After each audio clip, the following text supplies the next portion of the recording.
Mesdames, Messieurs, bonsoir et bienvenue au 20H Bilingue de ce samedi 3 juin 2023.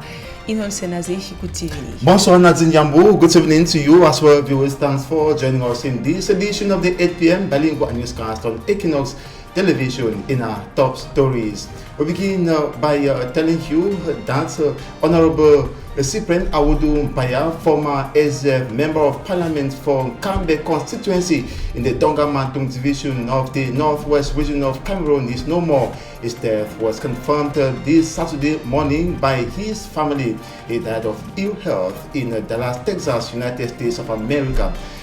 Roads within the capital city, Douala, remain in their deplorable and impassable state.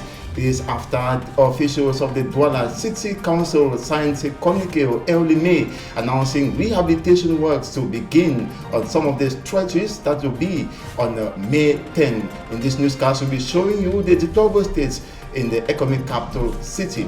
And also out of the country, at least 15 persons are now known to have died following the sentencing of Usman Sonko, the opposition leader, by the court, 2 years imprisonment.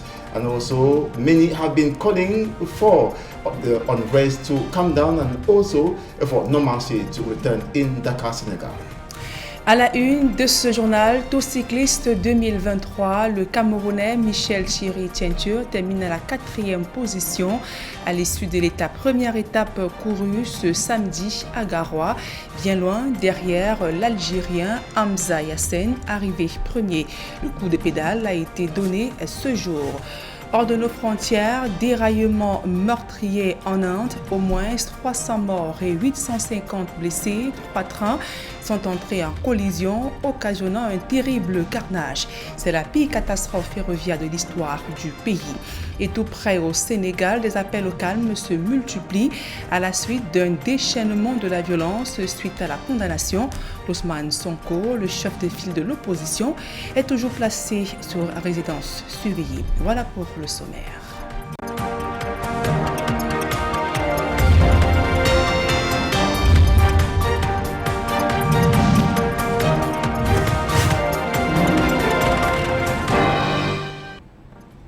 Mesdames et messieurs, une fois encore, bonsoir et merci d'honorer ce rendez-vous de l'information sur Équinoxe Télévision. En ouverture de ce journal, c'est sanction du CNC. À l'issue de sa 38e session, le Conseil s'est notamment penché sur notamment les propos haineux entretenus tribalistes dans les médias au Cameroun. Le CNC suspend ainsi définitivement la chaîne de radio Voice Radio. Bruno Bidian, en service à Vision 4 et parfait à ici à Info TV, écope d'un mois de suspension. Nous y reviendrons.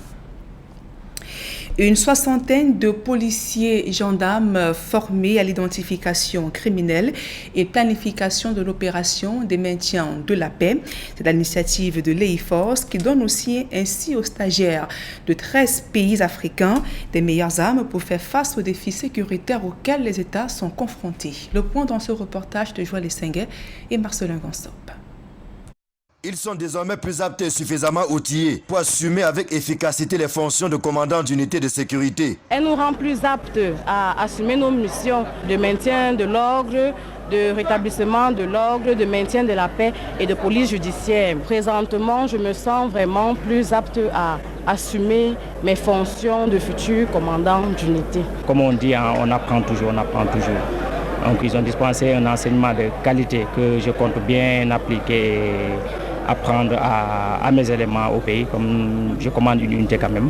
Et je compte bien leur inculquer le savoir que j'ai quand même acquis ici. Aux 49 policiers et gendarmes venus de 13 pays africains s'ajoutent 31 autres, issus spécialement de la police et de la gendarmerie nationale du Cameroun. Ces derniers ont reçu pendant 1 mois des techniques en identification criminelle. La formation par l'EIFORCE d'une nouvelle cuvée de techniciens en identification criminelle sur financement spécial du président de la République contribue à étoffer les effectifs de la police et de la gendarmerie camerounaise de professionnels à même de permettre aux différentes équipes d'enquête de poser les actes de police judiciaire dans le strict respect des droits de l'homme.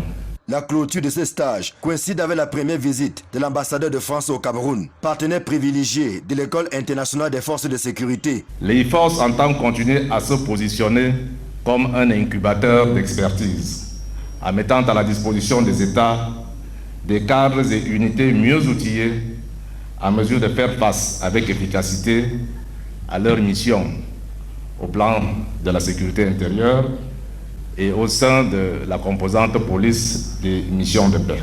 Il est attendu des stagiaires qu'ils mettent en pratique les connaissances acquises à l'EIFORS pour plus de performance et d'efficacité dans leur mission régalienne. Vous êtes dorénavant membre d'un réseau d'anciens récipiendaires, alumni de l'EIFORS, dont vous porterez désormais le flambeau à chacune de vos sollicitations, à chaque acte que vous poserez. Soyez-en dignes.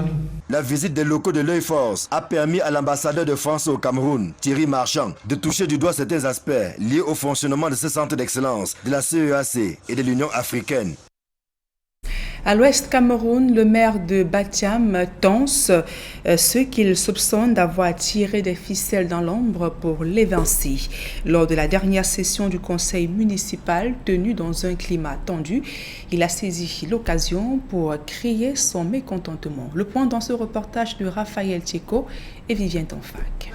Les récents événements à la commune de Batiam dans le département des Bamboutos, marqués par la déchéance puis le rétablissement quelques jours plus tard de Pierre Tchinda au poste de maire, ont suscité de vifs éclats de voix lors de la dernière session du conseil municipal. Il y a eu quelques petits éclats de voix et que nous avons d'ailleurs condamnés. Le maire sauvé in extremis voit en cet épisode des manœuvres orchestrées par certains candidats malheureux au vote de l'exécutif municipal du 17 et 18 février 2020, soutenus par certaines autorités reconnues par leur goût avéré aux devises, comparable à l'acharnement d'un berger allemand face à un gigot de bœuf fraîchement abattu. Le patron de l'exécutif municipal de Batiam se considère même comme un ressuscité. L'ange de Dieu a dominé sur Satan. Judas avait trahi et crucifié Jésus-Christ par jalousie, voire incapacité. Le troisième jour, Jésus est ressuscité des morts. Réconforté dans ses fonctions, il dit vouloir se pencher sur le problème d'approvisionnement en eau potable, un des plus cruciaux auxquels fait face la commune de Batiam. Le problème d'eau potable reste, puisque le projet d'eau qui fonctionnait à merveille, quand j'ai laissé la mairie en 2013, ne fonctionne plus depuis 2020. Nous nous y attelons. Nous sommes en train de chercher les financements. Et comme solution pratique, nous avons entrepris de construire ça et là, dans nos 3 groupements, un certain nombre de forages. Bien que les travaux de cette session du conseil municipal soient allés jusqu'à leur terme, grâce aux multiples appels au calme du préfet des Bamboutos, la hache de guerre entre le maire et certains conseillers municipaux est cependant loin d'être enterrée. Déplorant le traitement réservé à la diaspora africaine, le professeur Maurice Kamto appelle les pays du continent à changer les rapports aux diasporas et à cultiver une relation de confiance et s'il souhaite bâtir avec succès la prospérité tant souhaitée. S'exprimant à marge d'une conférence à Paris, le temps des diasporas, l'universitaire et homme politique, notamment propose 5 semences qui rendraient l'Afrique par sa diaspora acteur majeur mondial. Le point dans cette correspondance de Landry Tchatchouan à Paris. La réappropriation de l'histoire du continent par ses enfants, la réappropriation de la culture et de la spiritualité du continent par ses enfants me donne beaucoup d'optimisme et de foi dans notre capacité à aller plus vite que personne ne peut. Comme un coach en développement personnel qui stimule, crée l'émoi et l'émulation, l'universitaire et homme politique Maurice Kamto a mis en exergue son savoir et son savoir-faire pour expliquer les nouveaux rapports des diasporas avec l'Afrique. La diaspora doit s'unir, constituer des réseaux ensemble pour pouvoir impacter et influencer de façon positive les changements en Afrique, la réappropriation de notre culture, de notre spiritualité et la définition de nos objectifs et des stratégies pour atteindre ces objectifs afin de transformer le continent. Il y a eu énormément d'informations et sorti de là vraiment, on ne peut que avoir le désir, n'est-ce pas, d'implémenter. Je suis avec mon fils, c'est la première fois qu'il rencontre le président Kanto, mais il fourmille d'idées. Venu de plusieurs pays de l'Europe, le public est resté en éveil pendant au moins 2h20 sans que personne ne se lasse face à un thème qui pousse à une prise de conscience collective. Le professeur nous a quelque peu enseigné que nous devons nous unir, développer des projets et également penser venir retourner dans le continent africain pour réaliser ce que nous avons appris sur le continent européen. Pour la diaspora, avec une grande communauté étant soudée, nous pouvons faire vraiment de grandes choses et changer de la donne. C'est le Forum de l'image à Châtelet, situé dans le 1er arrondissement de Paris, qui a servi de cadre pour cette rencontre entre le professeur Maurice Kamto et les Africains afin de mieux se projeter sur les actions futures à réaliser sur le continent. Et je vous le disais en titre, un grand malheur frappe l'Inde. Au moins 300 personnes ont perdu la vie et 850 autres blessés à la suite d'une collision entre 3 trains. Le drame s'est produit hier et tout près de nous, au Sénégal. Des nouvelles d'Ousmane Sonko, le chef de file de l'opposition, est toujours placé en résidence surveillée. Dans le pays, les tensions demeurent vives à la suite des manifestations qui ont fait 10 morts. D'autres précisions dans ce reportage de Kevin Diogo. L'Inde retient son souffle depuis l'après-midi, dit vendredi 2 juin. Au moins 290 personnes décimées dans un accident de train et plus de 850 autres blessés. Une collision entre 3 locomotives au cœur de l'État d'Odisha, dans l'est du pays. Un train de marchandises et 2 autres pour passagers. Il s'agit selon les autorités indiennes d'un des pires drames que le pays n'a plus enregistré depuis celui survenu en 1981 et qui avait fait 800 victimes. Sur le site de la tragédie de ce vendredi, un balai incessant d'ambulances a été observé toute l'après-midi. Les secours ont poursuivi les recherches toute la nuit. Les rescapés transportés dans les hôpitaux placés en état d'alerte. Sur l'étendue du territoire indien, ce samedi est jour de deuil. Au Sénégal, les scènes de violence ont à nouveau été observées ce samedi. Des véhicules brûlés dans les rues de Pékéné. Pour ces dernières 48 heures, le bilan officiel fait état d'au moins 10 morts et d'importants dégâts matériels. Le pic de violence a été atteint après la condamnation du chef de l'opposition Ousmane Sonko à 2 ans de prison pour corruption de jeunesse. Alors que sa résidence est désormais placée sous surveillance, Ousmane Sonko n'a pas non plus réagi sur ses réseaux sociaux depuis quelques jours. Dans les rues de plusieurs villes du pays, ces milliers de partisans continuent de manifester en dépit de la répression policière. Pour le rappeler, le verdict de la justice rend Ousmane Sonko inéligible à la prochaine élection présidentielle prévue en 2024. Face aux tensions sans cesse croissantes, les appels au calme se multiplient à travers le monde. Le cas du secrétaire général de l'ONU, Antonio Guterres, qui exhorte tous les acteurs à la retenue. À présent, l'actualité sportive, évoquons le Tour cycliste 2023. Je vous le disais en titre, le Camerounais Michel Boris Tientieux termine à la 4e position au classement de la première étape courue ce samedi, bien loin derrière l'Algérien Hamza Yassen. Arrivé premier, le coup de pédale a été donné ce jour. 45 coureurs étaient sur la ligne de départ de l'étape Figuil-Garoua, longue de 96 km. Il faut préciser que le Cameroun participe avec 10 coureurs. Ils doivent donc rivaliser d'adresse avec d'autres nations africaines et européennes, longue de 100 km.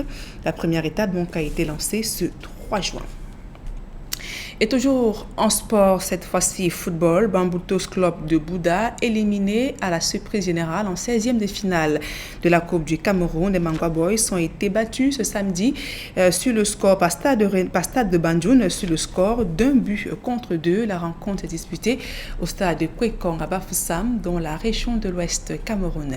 À présent, la deuxième partie de ce journal en langue anglaise avec vous, Inon Senazi.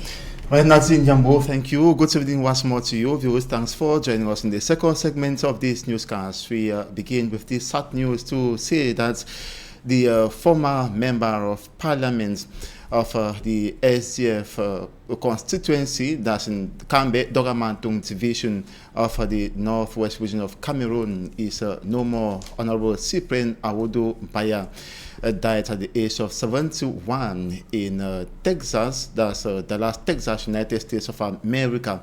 His death was announced by the family. But who was Honorable Awodo Baya Cyprien? For me, Armstrong Sander says he was a man who loved culture and also politics. His report. Born in 1952 in Jab village of Kambe Central, Dongamantung division of the northwest region of Cameroon, Awodo Baya Cyprien went to parliament in 1997, becoming Honorable Awodo Baya Cyprien.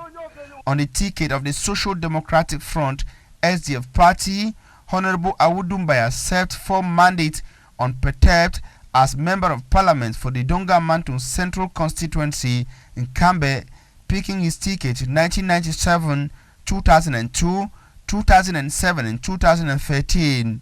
While at the National Assembly of Cameroon, Honorable Awodo Baya Cyprien served as Quaestor of the National Assembly, member of the Committee on Economic Affairs, Planning and Regional Development, Cameroon chapter member of the International Association of Parliamentarians for Peace, and the president of the Parliamentary Network for the Fight Against Climate Change. The politician announced his withdrawal from politics in 2019, turning down his party's investiture for the 2020 legislative in Cameroon. Away from politics, Honorable Awodo Baya Cyprien was a successful businessman with established industries in Douala and Yaoundé. He did not stop in his quest for knowledge as he proceeded to earn a PhD in 2019 to become Honorable Dr. Awodo Baya Cyprien. The former member of parliament was also a lover of culture and development icon. Until his passing away, he was president of the Wild Cultural and Development Association, Wakuda, through which he contributed to the development of his Mbumland. Awodo Baya Cyprien was also a Tamfome title holder in his Mbumland origin. He leaves behind a widow, 5 biological children, his political, business and cultural family to mourn him. Following the confirmation of his passing away by the Fon of Njab and the Njab royal family, mourners as well as well-wishers have been trooping into his residence in the nation's political capital city, Yaoundé.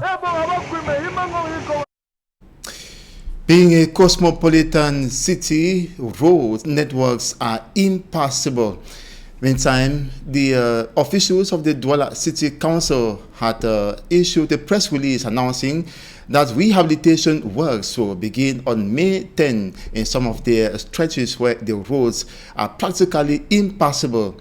Yet, at present, those roads are still in the same state. We have details compiled by Babla Jonathan. The road network in Cameroon's economic hub, Douala, has been dilapidating over the years. From one part of the town to another, potholes are hindering the smooth circulation of vehicles. At Total Logbaba in the Douala 3 subdivision, several parts of this major road linking secondary roads to National Road number 3 are broken down. The road was rehabilitated less than 2 years ago. It is painful and difficult to go through the section of the road from Total Logbaba to Ndokoti. With regards to this, some commuters attribute the situation to poor construction works and the usage of poor quality materials.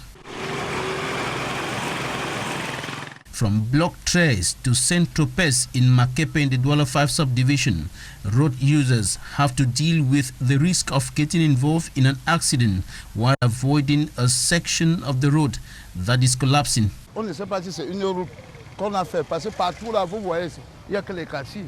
Vous voyez que les cassis là. Et les accidents qui se produisent ici. The stretch of road linking Kamtel-Bepanda and the 7th Police District Station is in an advanced state of dilapidation. Le maire doit s'inquiéter, certainement le super-maire. City dwellers are urging local authorities to step up efforts to improve on the state of the city's roads. Insecurity and highway robbery on the National Road number 3 linking Yaoundé and Douala are some of the major factors encountered by the road users, notably in Deya. The situation is a chronic reason why a security meeting has been held. It was coordinated by Littoral Governor Samuel Jodene Ivaha Dubois Group, other senior administrative authorities. Malak Glory reports. The National Road number 3 around Deya has recorded several accidents in the last few months. Accidents which were often caused by highway robbers, and this has contributed to the high level of insecurity in the town of Deya.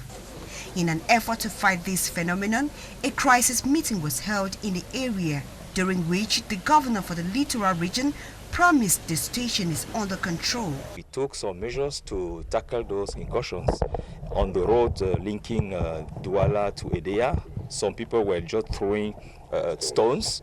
That phenomenon have been stopped, and also the population is participating to help us to tackle all those problems. Thank you.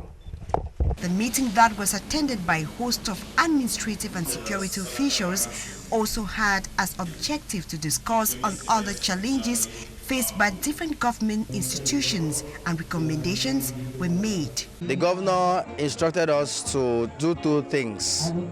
The first one is to fight against clandestine slaughtering and the sale of stolen animals.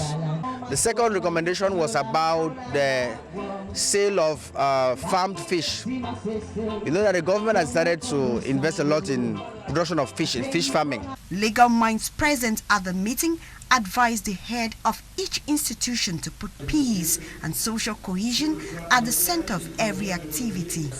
These to encourage living together and to curb the rising insecurity in the town of Deya. Gender-based violence is still on the rise in the Republic of Cameroon despite condemnation. Meantime, women in Cameroon have been urged to brave all societal odds and embrace politics. This call was made during a seminar organized by the Ministry of the Women Empowerment and the Family. Immaculate Fogwe was part and now tells us more. Despite having ratified nearly all conventions protecting women's rights, women in Cameroon still suffer from human rights abuses, with many being excluded from politics. In order to overcome barriers that hinder the respect of women's rights and political participation, the Ministry of Women's Empowerment and the Family organized this capacity-building seminar. So the main objective is to reinforce their capacity to reduce the inequalities that do exist between the men and the women through their different activities. Through the different activities of their administration. Each gender focal point will have to identify their activities through which the women can be brought in. In other words, to ensure that those activities are budgeted, following taking women, men and boys into consideration. Let the gap that exists between the men and the women be reduced. Promoting equal opportunities and access to essential services for women and girls will go a long way in strengthening the capacities of women. So the Ministry of Women's Empowerment and the Family is at a high point where they're looking for how to gender-sensitive budgeting should be implemented. And so, while it is being done at the level of the central administration, it should be done at the level of the regions. So the gender focal points play that relay from the central administration to... The Ministry of Women's Empowerment and the Family is strategizing on how to help women believe in themselves and equally enhance their participation in inclusive governance and peace building. We now take you to news out of Cameroon. The death toll of the protests in Senegal, which began on Thursday, June 1, has risen to 15.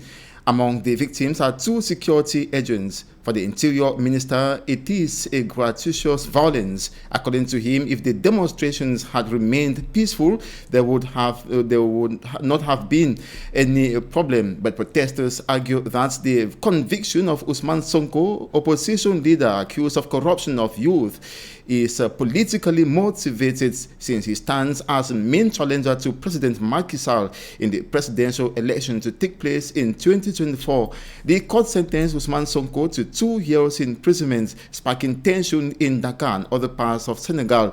Sonko is still under house arrest and will be taken to prison at any moment, according to the Interior Minister. Meantime, foreign bodies have been calling for calm. Sadio Mane, Senegal's football star, also reacted, calling for normalcy. Another personality who reacted to the unrest in Senegal is Dr. Christopher Fomunyo, Senior Associate for Africa, Regional Director at the National Democratic Institute. Take a listen to him. Always been treated as one of the more democratic countries on the African continent. Its population, the Senegalese people, have a culture of dialogue and attachments to their freedoms. And to now see that politically motivated demonstrations have cost the lives of dozens of people, it's really unacceptable and unprecedented. I think we have to keep in mind that there are 2 processes moving on separate tracks. There's all the legal issues around Sonko, that's one track, but then the political issues with the presidential elections scheduled for February 2024. And in the eyes of many Senegalese, these 2 processes are kind of being conflated in a way that makes it difficult for them to accept the ruling of the court.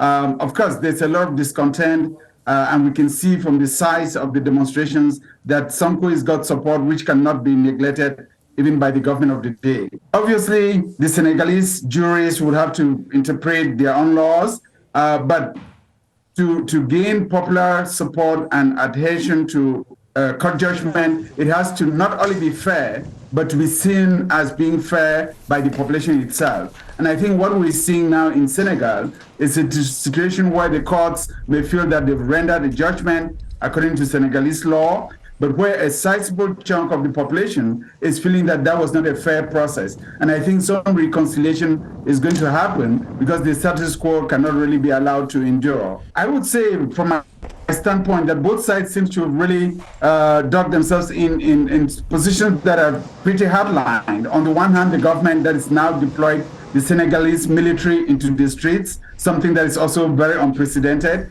And on the other hand, Sonko and his supporters who are very determined to use the streets to make their voices heard. And we've heard some of them actually going to the extreme to say that the current president should not be allowed to finish his term. And that, again, will be very unprecedented in Senegalese history. My hope, however, is that the civic leaders of Senegal, the religious leaders and civil society can step in and try to mediate between the 2 sides, that ultimately they're going to have to make concessions and create an enabling environment for meaningful, inclusive, credible presidential elections to take place in February 2024. On to our Discovery page. Most of you must not have eaten anything today. If you ate something, but not as delicious as what we will be presenting on your table this evening. Lucy Ese Liango in our Discovery page serves you with Cameroon's finest meal, Dole and Miondo. After buying everything from the market, we begin our cooking process. But before we start, we need to know the different spices that makes our dish so special. And of course, here we are with Madame Doris, who is going to be telling us the various stages the stages we need to cook our ndolé traditional dish, one of the best traditional dishes we have in Cameroon, and of course in the entire world. It is a very dynamic and a very special dish, a Cameroon dish eaten by the Douala people, the Sawa people. What do we need to cook our ndolé? We are going to discover all of these in our special documentary. For a family of 6 persons, we need ndolé for 1,000 francs, crayfish for 1,000, 3 cups of groundnut, 1 kilogram of meat, smoked fish for 2,000 francs, onion, garlic, maggi, and salt. We have presented our spices. Mamie Doris prefers cooking on charcoal. She goes ahead to light up the fire. J'ai choisi de faire ça dans le feu de charbon parce que c'est naturel. Our fire is set.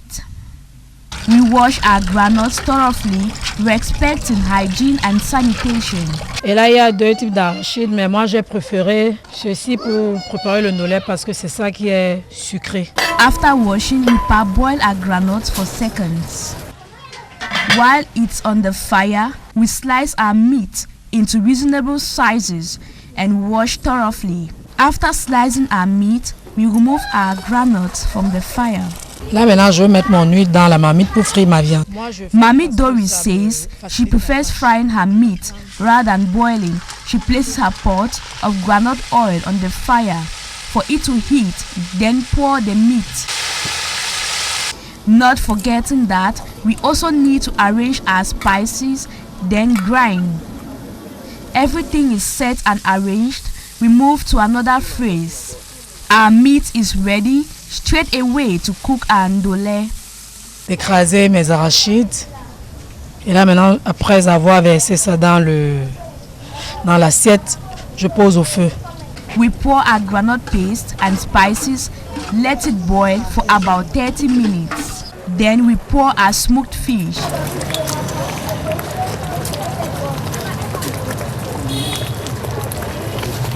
Là maintenant, c'est la dernière étape, l'étape finale. Je vais regarder si l'arachide est déjà cuit.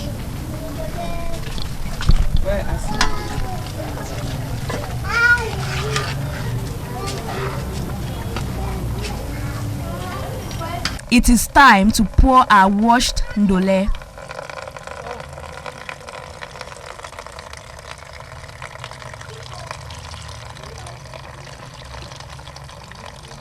Là maintenant, je peux mettre le ndolé dans la marmite parce que l'arachide est cuit.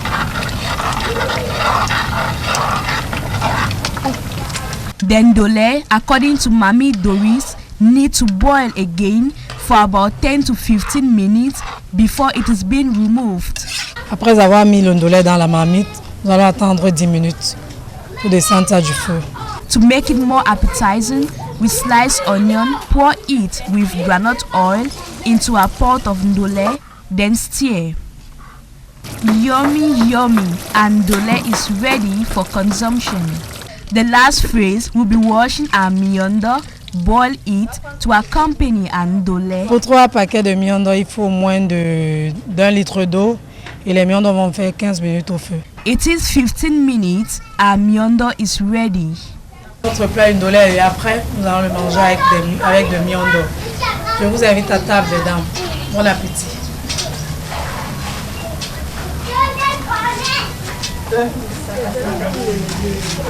Wow, it is in fact, I lack words to qualify the ndolé. It is delicious. It is so sweet. You get the originality from the Sawa people. You get that, yes, it is a Sawa woman who really cooked this ndolé. It is so delicious. I just can't wait to have more of the ndolé. It's so delicious. Good appetite. Ndolé has made its way past the national frontiers and has gotten into the international space. No doubt, it has been listed by Taste Alas among the 50 top best casserole dishes in the world. Ndolé is served with plantain, cassava, rice, miondo, and others.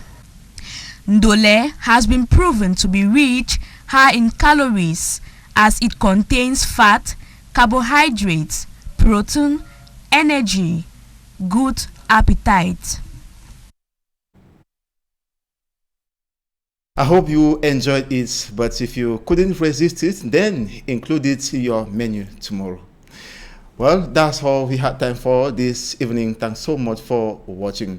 Do have a splendid weekend. Nathan Jambo, nice evening as well. Merci, Chinon Senazé. C'est la fin de ce journal, mesdames et messieurs. Merci de nous avoir suivis et passé d'agréables moments en compagnie de nos programmes.